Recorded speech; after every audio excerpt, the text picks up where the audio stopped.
I would like to give a small introduction about him, and I'm extremely happy that he's joining us for a live session today. Mr. Daniel is graduate from a University of California certified career counselor. He is a career counselor, admission consultant, and also a teacher, trainer with more than a decade of experience. And he's impacted more than 1,000 lives and is hungry to see young children realize their true potential. And I know for a fact that Mr. Daniel loves seeing youngsters, love meeting youngsters, and making a huge impact in their lives. And no one connects better with youngsters like Mr. Daniel. Thank you so much, Mr. Daniel, for being a part of this live. And we're really looking forward to have an amazing, fun-filled conversation with you. Thank you, Jubran. Thank you for the nice words, and yeah, looking forward to this time. Thank you so much, Mr. Daniel. I just wanted to understand, before we get into the career and the serious part of things, wanted to understand how did it all begin? I mean, how did you come into something so different? So, what made you realize you wanted to be making an impact in the lives of youngsters? Okay, so I did my master's in social work, and there are different groups of people we work with. I I was always good in the field, but I felt a lot of connectivity with young children, especially the adolescent age group. But I never wanted to be in teaching or anything associated with teaching. But it's my friends who found that I could be a good teacher, so they prepared all those examinations, all that for me. And to be honest, I think it was destined for me to be with youngsters. And yeah, so I became an accidental teacher and became very passionate about it. And then once you're in teaching, best part is you can always be young. You can always keep interacting with the youngsters, and that's I think that's the genesis of the entire journey. That kick I get with being with young children, that's where it all started. And over a period of time, people ask a lot of questions. See, I felt as a teacher, it's not just your job to give them conceptual ideas, but to be there with them, guide them, mentor them. That's more important. And that's where it started as a very casual thing. And then slowly I found that my purpose in life is being a pillar of strength and support for these young kids, especially at the time when they make the crucial decision. I think if I have to give you the genesis, I think it should go back to my teaching days. That's amazing. And as being in this field for such a long time, or being amongst children, what do you think has been the most challenging factor about the youth these days? Because as we understand, things are going into the career aspect of things are changing. The way the youth are looking at things is changing. So, what is today's go-to factor for the youngsters, which you feel is has changed from the time you were or we were studying in school? I think the entire mindset has changed. The way I looked at a career when I graduated and the way a young guy looks at a career now is totally different. And it's a lot to do with the evolution that as a society, especially, as a country, that we have evolved as a generation. And the kind of exposure and the kind of expectation that we have is gone a notch higher up. And I think that's something that has changed. And if you were to ask me what is a challenge to be updated with these young guys, right, the kind of the words that you use, so to say, your dictionary has to change. I think staying relevant with their language is a challenge that any career counselor would you know I think Okay, that's where uh, my challenge is. so it is the challenge is being relevant to them in their field. So you have to constantly be with the youngsters, keep yourself upgraded, be involved with them, go meet them, talk to them. So this will also involve you, hanging out with them, if I'm not wrong. Yeah. So one of our sessions, we completely hang out. So as you know, relationship is a key part of counseling. If somebody don't trust you, or if somebody is not comfortable around you, I don't think you get information out of them. So one of our session would be to have a time chilling out. So something like going for a walk in the beach or playing video games. I think something that I have not done a great deal in my childhood, something I'm learning to do is playing video games with them, playing snookers, and all those board games, indoor games, and talking about something that are relevant to them. Say, not, I'm saying in terms of the language, the words you use should be very relevant to what who they are like. So it could be as silly as using a word called boomer, cringe, and all that, but you get a buy-in from them, and that's where I think you strike a chord with these youngsters and you go from that level. Interesting. What I understand is the most important factor when it comes to career counseling or decision making when it comes to career is establishing trust and the trust curve. Yes. And that's the biggest challenge. And to do that in one or two meetings is, and especially with youngsters, is going to be a skyrocketing task. If you ask me, or a very overwhelming task. How do you manage to break that ice and establish that trust with the youngsters? I think I should credit God for the blessing that He has done. I think I'm very good with moving with youngsters, so certain things come naturally to me, and consciously we avoid certain things. So the first thing that I keep telling the guys is, you can be free, you can be yourself. I'm not going to judge you, and there's no right and wrong. I think that fear, if you put it out of them, especially this current crop of teenagers that we're talking about, I think they're very good, very updated, very informative, extremely informative than what I was 5 years back. A guy who's going to school is much more updated than me. So I think they've got the information, but I think it's in terms of relationship building, just be relevant to them, talk to them, and don't give them a feeling that you're somebody who's above. I Mhm. think that's the crucial part. Once you come to their level, I think any counseling, I think you should go to their level. You should make them feel comfortable around you. It could be different. It could be playing. It could be speaking. It could be just having some food around.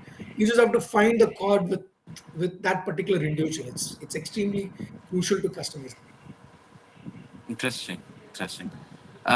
Could you just give one interesting case which came to you where he found it really difficult to open up to you, and how did you crack the code or break the ice? Okay, great. I have somebody to share with that. Yeah. So there was this young chap who's a successful chap. He's an athlete, a national level athlete.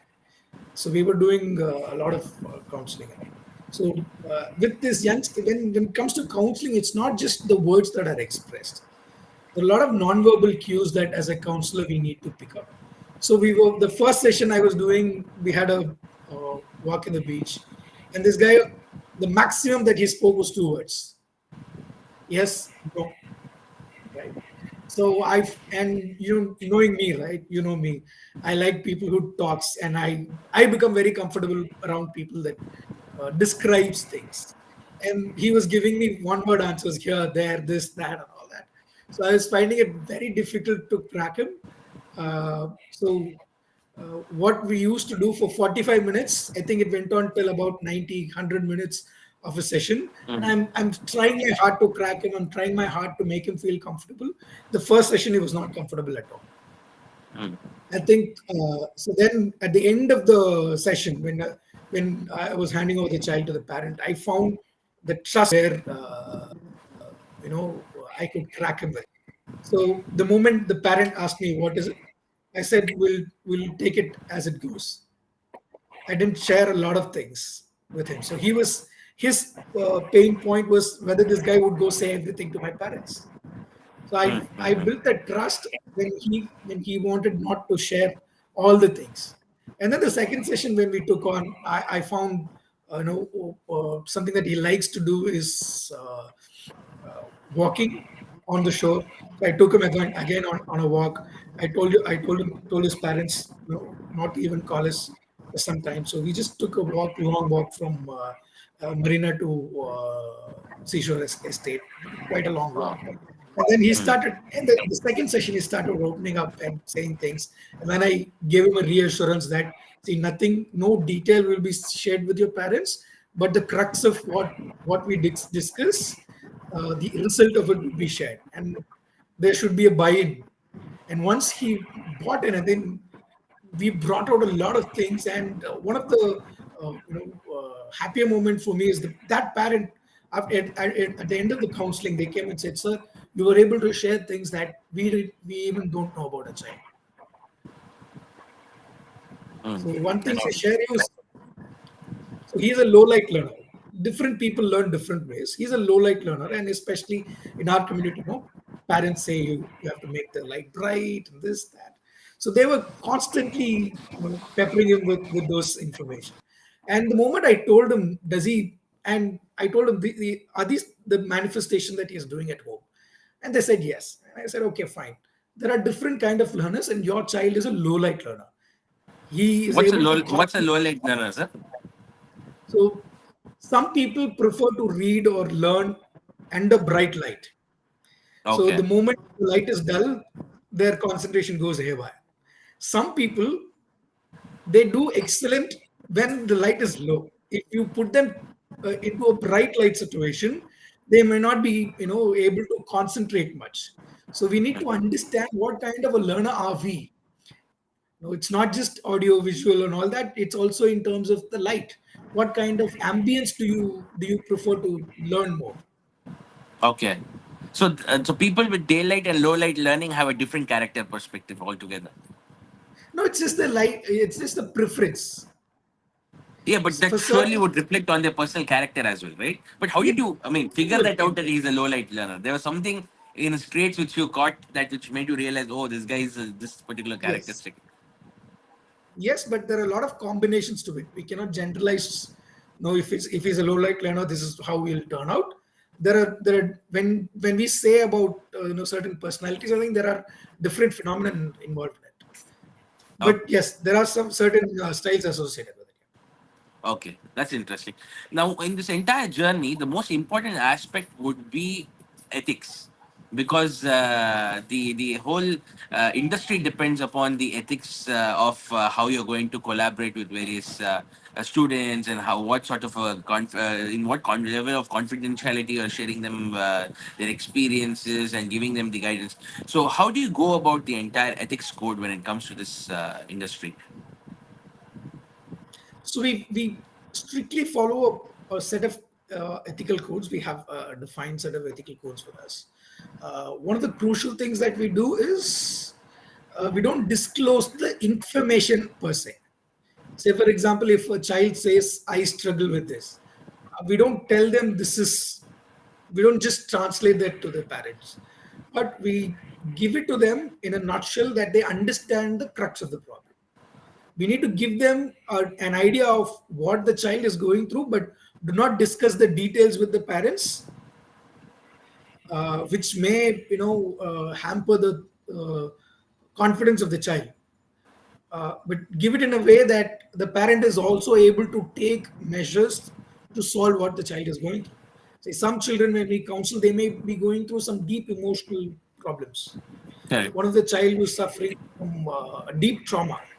So we stopped the counseling there itself, and I asked their parents what happened in the child's life, and they were able to, without me telling them that the child is going through this because of some X experience, they were able to come with me and say, okay, this happened, and my child you totally turned this way, and then we referred them to psychiatrists or psychotherapists based on the severity of the issues. So we don't look at the business there, we look at the child there. Wow. Okay. So it's always the child that matters most than the business. So we stopped the career counseling there itself. We told them first handle the emotional issues. Mhm. Career we can pick it up, but the base is the emotional issues. So keeping the child in front, keeping the child as your priority is a key thing that we do. Any counseling or anything, even in the admission consulting we do, we keep the children at the forefront. We work for the children, and they are our prime focus. Nothing else. That's great. So really nice to see how you're actually impacting lives, not only professionally but also personally, when you're working with them. Uh, Continuing with what you said, even when with the admissions you do. So knowing you for almost like 2 years now, uh, you are really good with admissions and helping children get into their right slots and helping them also get the admissions as well. So could you let us know a little bit about how strong you are on the admissions front, and for how much I understand you're really good with MBBS as well, and helping students Yes. achieve their MBBS dreams. So could you just let us know a little bit about that journey as well? Yes. So that's an extension of what we do with career counseling. In career counseling, we help them take the right career decisions based on a lot of scientific analysis that we do. But we think it's not just enough to tell them what to do, but also guide them ethically to the place that they want to be. So we do a lot of assessment of the colleges, and we get updated with a lot of inside information from the colleges, be it arts and science or engineering or MBBS or even PG medicine, MD or No. MS. So we get updated with what's happening around in the institution phase, and we help them through our network. We help them get connected, get admitted to the right institution. There are institutions that you can recommend and get it done. There are institutions that you need to follow standard procedures, and especially when it comes to MBBS or in the engineering admissions. So these are extremely stringent and a tedious process to go. Rules change every day in and day out. There's nothing constant per se. People, the process keep evolving. So that puts a lot of stress on the parents and the children as well. So our job is to get them into the right institution with their qualification through the help of our network. Okay. So we process admission from say a normal BCom till about MD, MS, engineering, MBBS. So when it comes to MBBS, we operate pan India. We're associated with a lot of colleges pan India, and we also work on a case to case basis with overseas admissions. Oh, okay. So that's basically based on the requirement. That's interesting. So, has there been any interesting experience in your admission journey with clients, which has been quite challenging, and somehow you cracked it and it stands out for you separately? Yes. So I can't name the No, you college don't straight have to away, name the but college. You don't have to name the client as yes. well. But Yeah. something which was quite interesting for you. Yes. So one of my client who had approached me early in the admission scenario, and somehow he felt he couldn't go with me, and then he took another route. He went into somebody. He paid around yeah, I think 5 lakhs to the person, and he was not able to crack through. The child badly wanted to be in that college, and the parent also badly wanted the child to be in that college. They were going through extreme stress for about 2 months, and after 2 months of after almost all the admissions are over, almost everything's over, they came to us, and then when we tapped our channels, we were able to get through, and we saved about 2 lakhs for them. The initial quote that they had got from the other guy was 8 lakhs. Wow. We were able to close it at six, and he got the admission within a span of 10 days, where he was toiling and getting stressed for 2 months. He got the admission letter in 10 days, and the best part is when he went into the college, the kind of the reception he got. He still calls me. He's an active person who keeps referring to us. He says, "Boss, you go to Daniel, things are done." So that's the kind of trust, and the efficacy that we built. That's really nice to know, sir. That's one of the top colleges in Chennai. I can't name it. Yes, I understand. But one of the top, I It's do know that you work with the you top can't even go to colleges the in gate. Chennai and in India as well. You can't even go stand in the gate of the college. That's interesting. Okay. So in such a dynamic job market with ever evolving career paths, staying updated is absolutely crucial. So how do you remain updated and informed about the career trends and what's happening around? What is your go-to strategy to always be there? Because I work with youngsters and youth. I understand how difficult it is to constantly be updated with them. So how do you manage to actually be involved and learn from them and constantly keep understanding the changing trends? Yeah. So one thing to be relevant with these kids, I've started becoming a little more engaging in social media, so to get the latest trends and all that. And I have a friend who's a meme maker, so he keeps giving me things that are happening. I keep listening to them. And in terms of being coming to the serious part of the profession, uh, we do a lot of review on research articles, peer reviewed research articles, and we don't just take research articles for the sake of it. We review it whether it's contextually relevant to our community, our society, our country. Say somebody who's done a research in Africa, somebody who's done a research in Sweden may not be relevant to us. The kind of social context that is there in Sweden is totally different from what we are. Correct. So I cannot, just because there's a research article and no being carried out by a top researcher, I cannot take it. So we even reviewing the research articles, we screen articles that are socially relevant to us. So we keep a tab on the research articles, and we attend a lot of HR forums. A lot of my friends are HR, so I keep interacting with them to understand what is the current job trend and what is the market is all about. When there's a lot of hype about certain courses, I keep going to the IT guys and asking them, see, you tell me whether this there's enough hype about it. And so I keep interacting with the professionals who are in the job to understand what is the current trend and scenario. And we also do our own research with the children and understand how they look at careers, and we form different models out of these information. And we go to colleges, as I told you earlier, we have our own network in colleges. We go assess what is improving in each college, which department is doing well. All that are crucial information that you need to have ready to be a counselor to help the children. Quite extensive. So you need to constantly be in touch with various people, try to go and understand what they're doing. Quite interesting.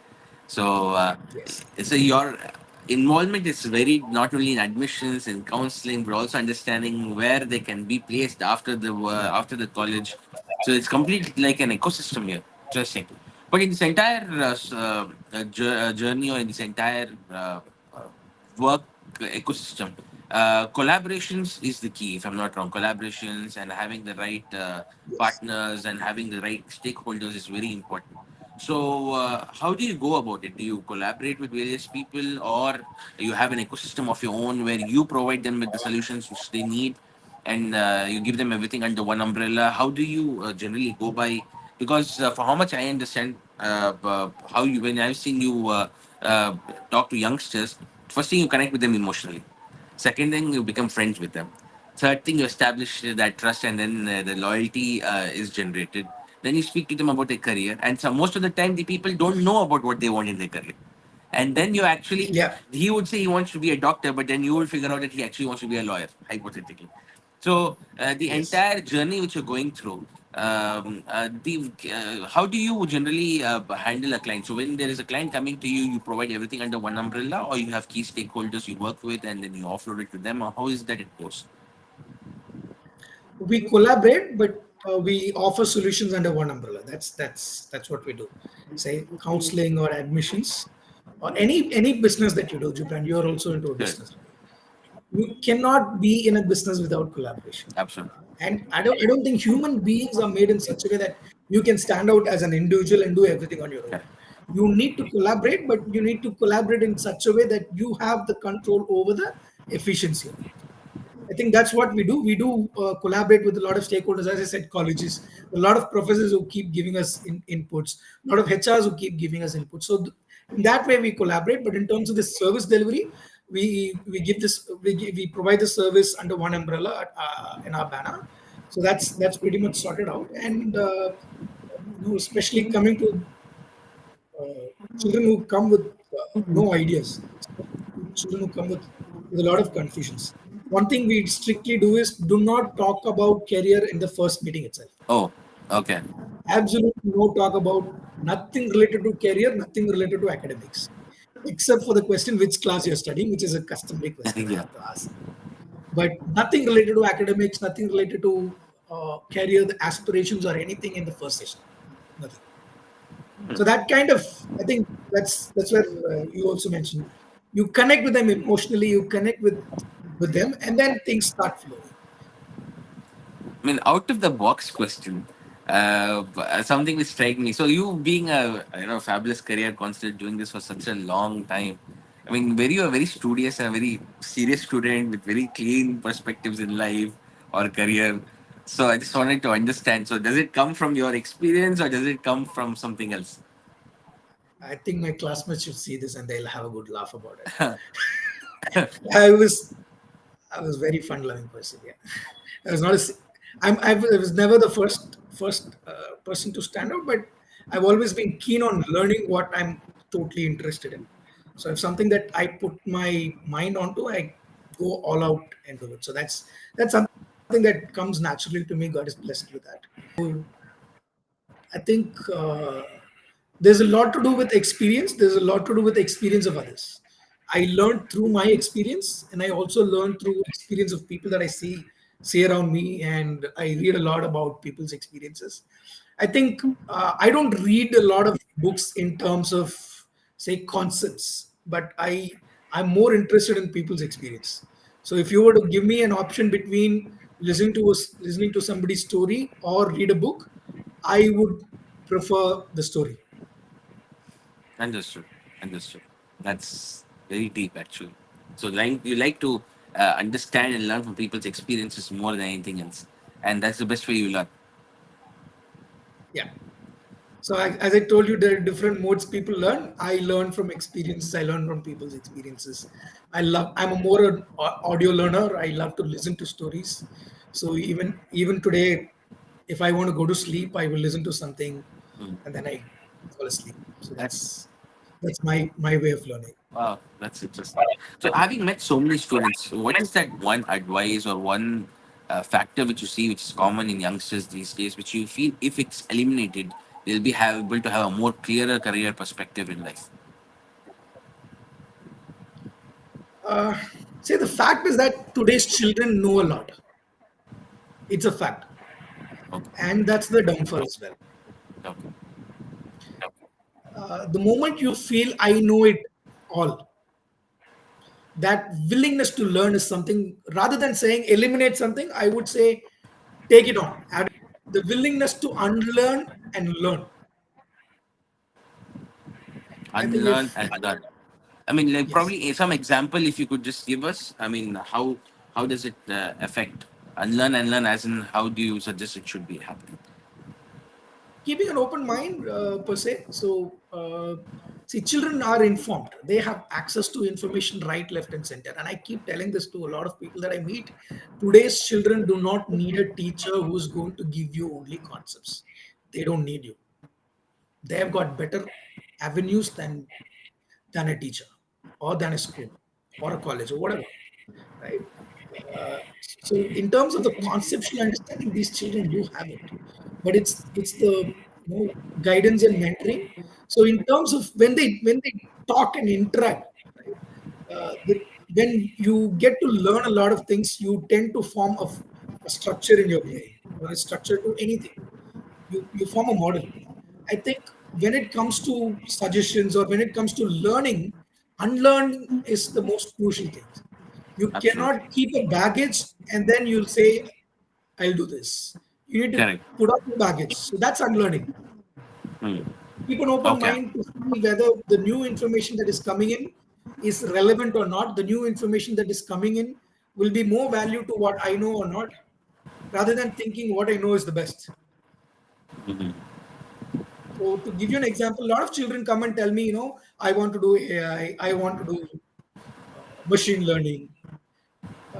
They think artificial intelligence and machine learning is the be all and end all. There's no denying the fact artificial intelligence is going to take over the world, take over the technology and all that. But you need to get into something not just with the desire, but with some knowledge. People just take this knowledge from their peers and say, I want to do only this. They don't even know whether what is AI, what is engineering, what is computer science, and all that. And then they get into the course 1 year, 2 years down the line. In engineering, first year they don't teach you the core. Second year only you start the core. So 2 years down the line, you find you're not made for it.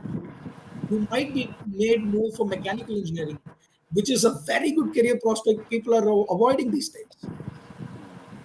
Why? Because you've got a notion that AI is going to be the future. Yes, like 20 years back, computers was the same thing.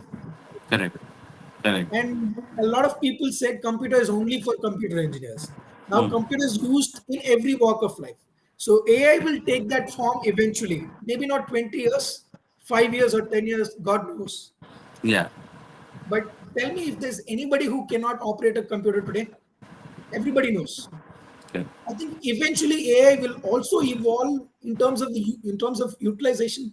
AI will also evolve there. But if you are to choose AI now, do you want to be a person who develops that AI, or do you want to be somebody who's using the UI? If you want to develop the UI AI, I think you need to have a lot more preparation before going into the course. You Correct. cannot go into an AI engineering and then say, I will start becoming everything when you don't even know what is computers, when you don't even have an exposure with programming, right? You need to Correct. have some kind of exposure. That knowledge, that commitment should be there. So they just get it from somebody, or they just browse it and they think that's the be all and end all of life. There are a lot of other career options which gives you even better propositions than artificial intelligence. Say, for example, mechanical engineering with simulation technique. That's also going to be the future.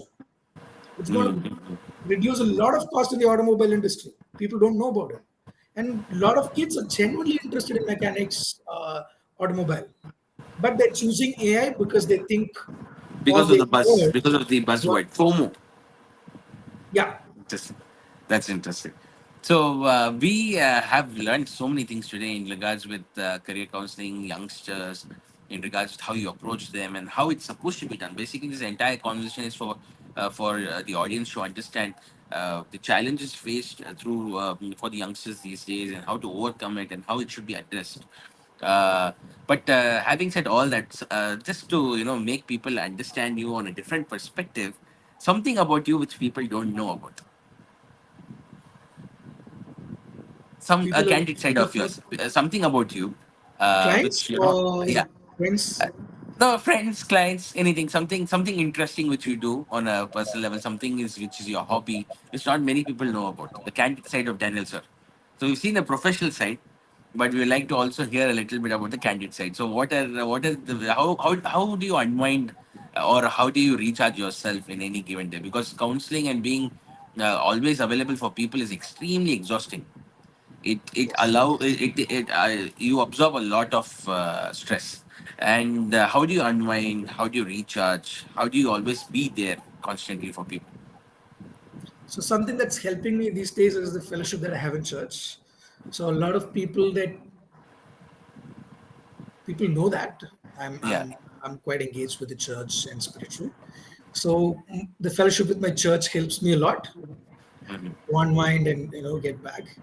And something that people don't know about me is I could seem extremely intense. Yes, I am intense in terms of work and all that, but I could become as lazy as you can imagine me to be.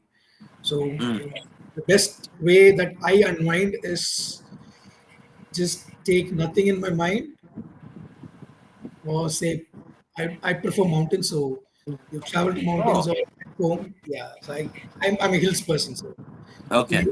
a lot of people go there and explore. I go there and sleep off.